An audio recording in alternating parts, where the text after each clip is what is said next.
Boa tarde. Falei, pode dar 2 vezes boa tarde, é bom. Eu falei 2 vezes só porque se tiver alguma outra pessoa com deficiência visual aqui, é importante falar fora do microfone para a pessoa saber aonde eu estou, enfim, se eu estou sentado, se eu estou em pé. É, eu sou a filha do meio de 2 irmãos. Meus pais tiveram 3 filhos. Eu sou a única cega, completamente cega. E nasci no dia do aniversário do meu irmão mais velho, porque eu gosto de causar, não é mesmo? Então já cheguei no mundo. E aí o meu olho é muito vivo, acho que vocês não estão vendo, mas eu vou tirar o óculos e talvez dê para vocês observarem. Cara, ninguém acredita em mim, que eu sou cega, nem eu às vezes. E quando eu saí do hospital, eu não sou tão velha, eu tenho 26 anos, mas há 26 anos atrás não se exigia o teste infravermelho, que é o teste do olhinho. A minha mãe tinha um outro filho, meu irmão, como eu disse, nasci no dia do aniversário dele. E ela percebeu, com 6 meses, que eu só respondia a estímulo visual que tivesse barulho. E que quando dava 6 horas da tarde eu já estava dormindo, e quando o sol nascia eu estava acordando. Então ela falou, cara, minha filha tem alguma peculiaridade, alguma coisa acontece com ela que não aconteceu com meu filho mais velho. Eu fui a vários médicos e todo mundo falava que minha mãe era louca, que ela estava vendo coisa onde não tinha. E a minha mãe tinha certeza que ela não era louca e que alguma coisa eu tinha de diferente.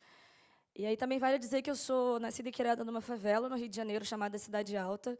Então eu venho de um lugar onde não basta a gente ter capacidade, a gente precisa ter oportunidade. Então eu não tinha plano de saúde, minha mãe era empregada doméstica, meu pai vendia picolé na praia. Então não era assim, eu tenho plano de saúde, cada semana eu vou levar num hospital.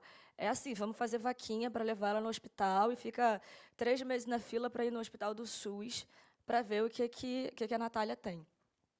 E aí não descobriu, não tinha nada, assim. Eu realmente acho que eu não tenho nada, tá? Cegueira para mim não é uma doença. Mas não tinha nada. E aí, com 1 ano, eu fui numa médica por indicação e ali eu fui diagnosticada com miopia, nistagma e astigmatismo. Alguns de vocês na plateia devem ter alguma dessas três, porque são assim coisas comuns para quem usa óculos. 2 das 3. Ah, você tem 2 das 3? Ó, tá vendo? Quase eu, você. Mas a diferença é que meu grau era negativo. Pensa no mar, e aí tem acima e tem abaixo. O meu grau ele era considerado abaixo, então eu tinha visão subnormal. Hoje em dia a gente chama isso de baixa visão. Ou seja, hoje eu sei que naquela época eu enxergava 20%, que são vultos distorcidos, como se a gente estivesse usando óculos escuros à noite. Eu nunca vi detalhe, eu nunca vi formato. Descobrimos que a Natália tinha essas 3 coisas, e foi como se eu não tivesse nada, assim. A minha infância foi super tranquila, embora eu trocasse de óculos a cada 1 ano, e embora eu enxergasse menos conforme o tempo passava, mas eu brincava de pique-esconde, tudo bem que eu era café com leite. Eu tive uma infância muito tranquila, estudei em escola pública regular a vida inteira, e aí eu tive experiências ótimas com os meus amigos crianças, e aí assim eu fui tendo um background de vivência de infância muito maravilhoso, porque eu nunca fui segregada, então, para mim, eu realmente não tinha problema nenhum.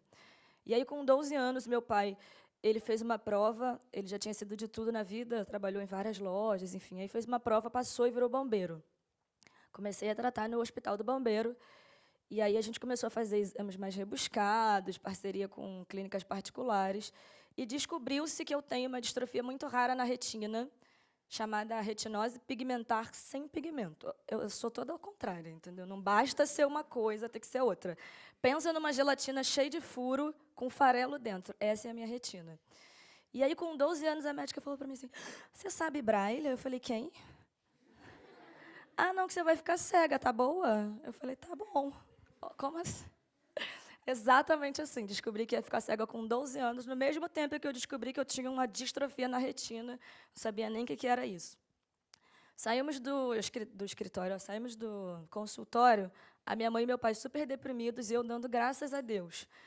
Porque eu sabia com que eu ia lidar daqui para frente. Eu sabia que cada vez eu ia enxergar menos e que uma hora eu não ia enxergar nada. É muito complicado quando você tem uma coisa. Quando você tem uma coisa, mais você quer. Você tem sede, mais você quer matar a sua sede. Daí você sabe que você não vai conseguir. A mesma coisa aconteceu comigo. Eu sabia que um dia eu conseguia botar água no copo, porque eu via a água. O outro dia eu tinha que botar o dedo dentro do copo. Eu andava na rua sozinha, eu conseguia ver os carros. Eu fui perdendo visão periférica, então eu esbarrava. Imagina o quanto de roxo que não tinha no meu corpo. Eu precisava lidar com o concreto, e a cegueira, para mim, era o mais concreto que eu tinha. E, para mim, ser cega nunca foi um problema. O problema não é meu, o problema é da sociedade que não está preparada para atender às necessidades que eu tenho. Então, tudo bem ficar cega, que bom. Com 12 anos.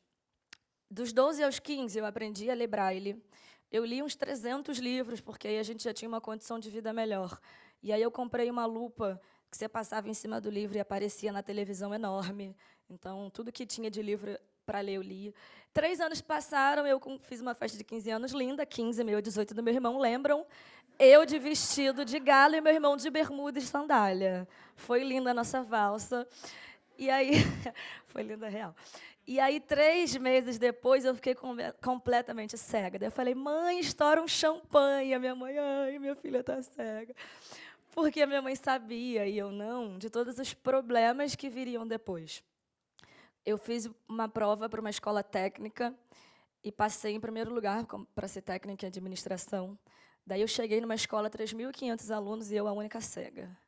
Aí eu falei, gente, oi, tudo bem? Eu sou cega, para o professor. Aí ele, eu não recebo para dar aula para uma pessoa cega. E aí já começou, né? Vários embates, assim.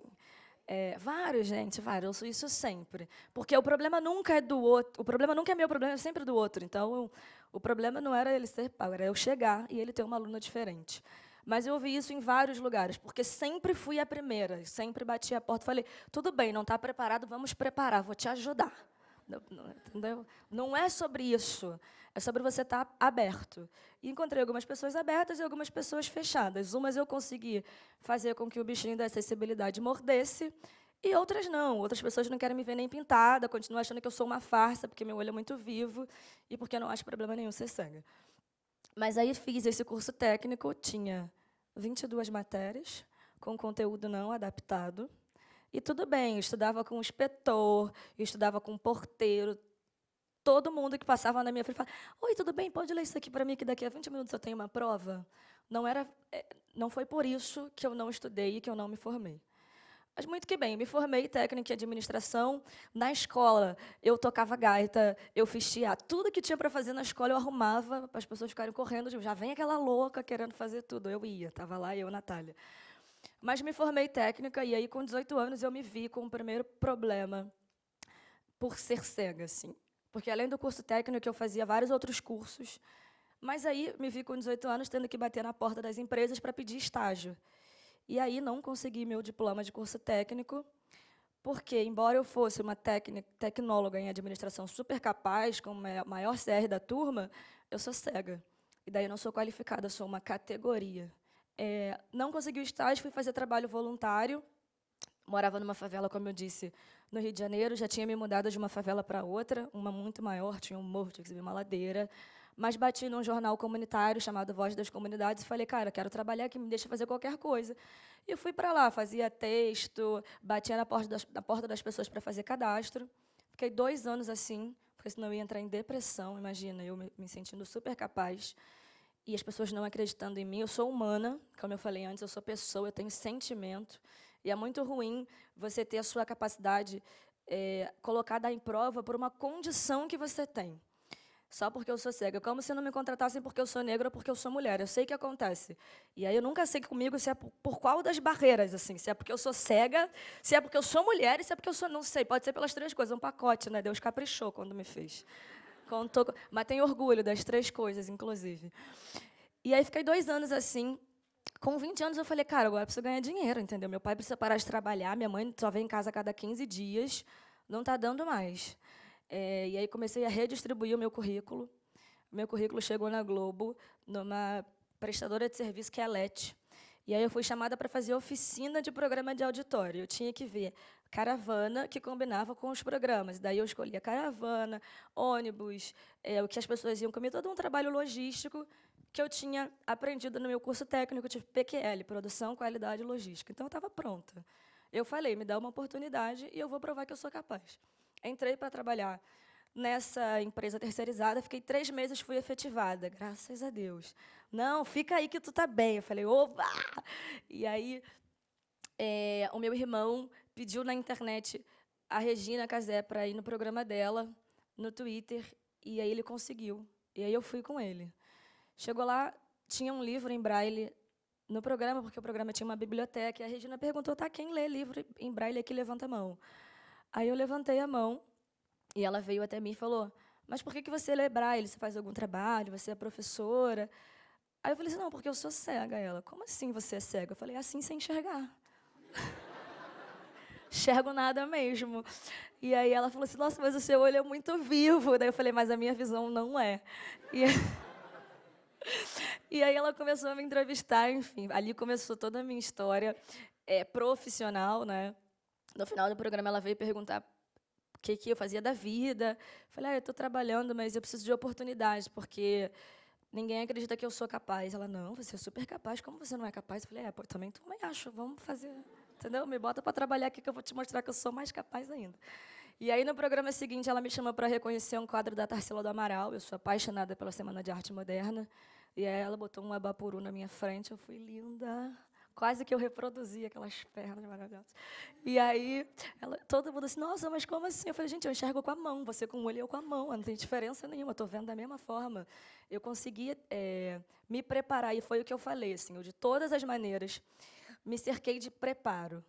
Eu sabia que do lugar de onde eu vinha, não bastava ter capacitação e ter mérito, precisava ter oportunidade. Mas se eu tivesse a oportunidade e não tivesse pronta, nada ia adiantar.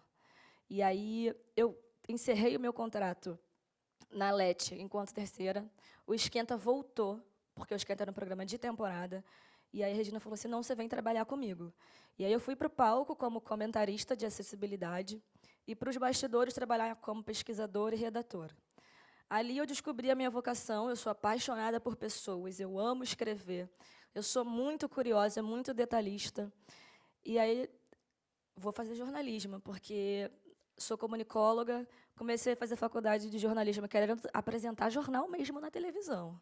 E aí, problema, como você cega vai ler um TP? Não sei, querida, a empresa que vai ter que se preparar, eu sei que eu estou pronta, a empresa que se prepare para me receber.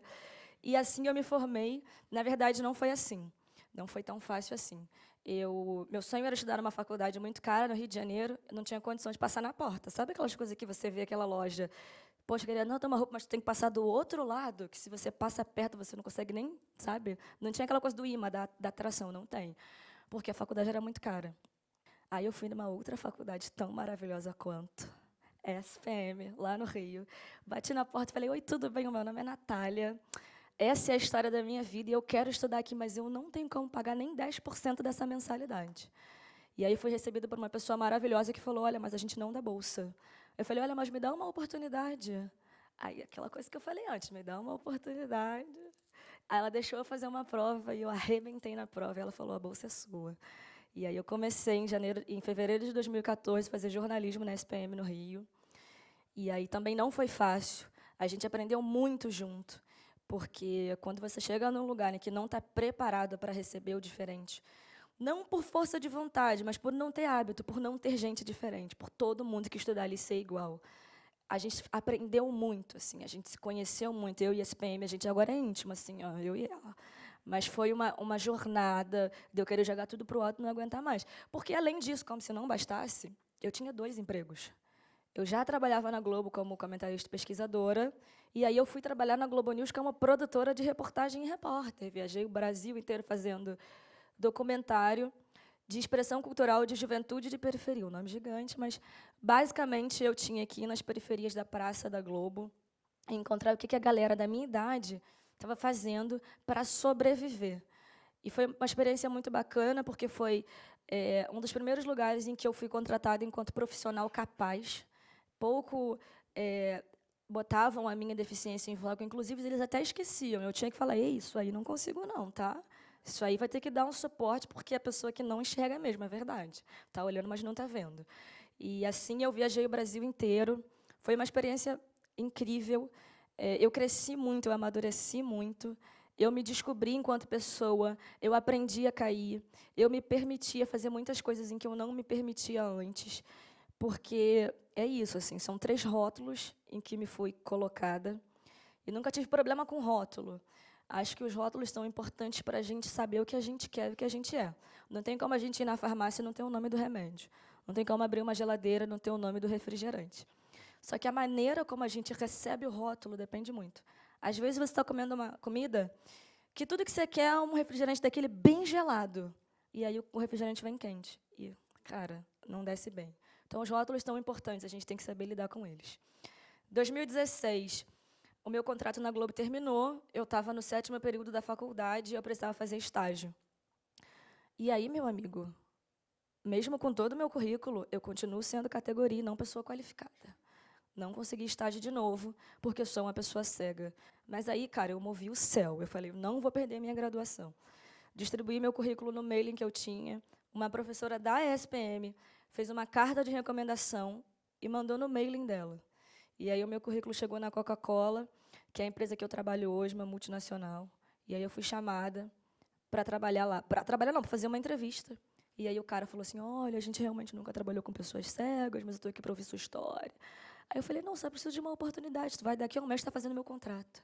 Ele, não, mas não fica assim, porque pode não rolar, eu não quero te causar uma expectativa. Eu falei, não, eu tenho certeza.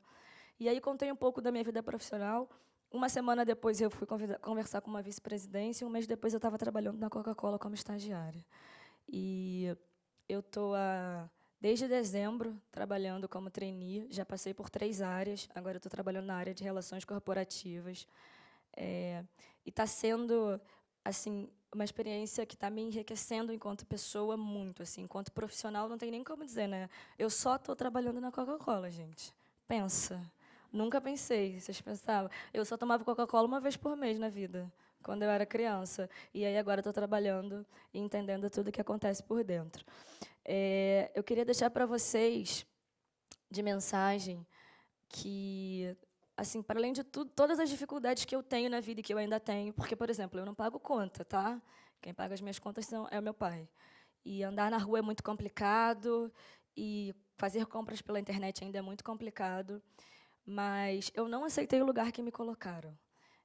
Às vezes a gente é muito pressionado de todas as maneiras. Eu acho que, mesmo que eu não fosse deficiente, eu ia estar aqui para contar uma história para vocês, só que de maneira diferente. O que importa é a força de vontade que a gente tem, o que a gente quer fazer. A gente tem que ter um porquê, como disse o Fábio, como disse a Carol. E aí depois a gente vai desenvolver o como. Eu também não sei como eu faço muita coisa, mas eu sei que eu tenho porquês. O topo da montanha que vocês veem, eu toco. E eu sei que é alto, e eu sei que eu vou ter que escalar a montanha para chegar ali. Então, a frase que eu sempre deixo é: faça sabendo que você nunca vai fazer nada igual a ninguém, porque nós não somos iguais, mas que você vai fazer. Não sei como, mas você vai fazer. Porque eu fiz, então todo mundo faz.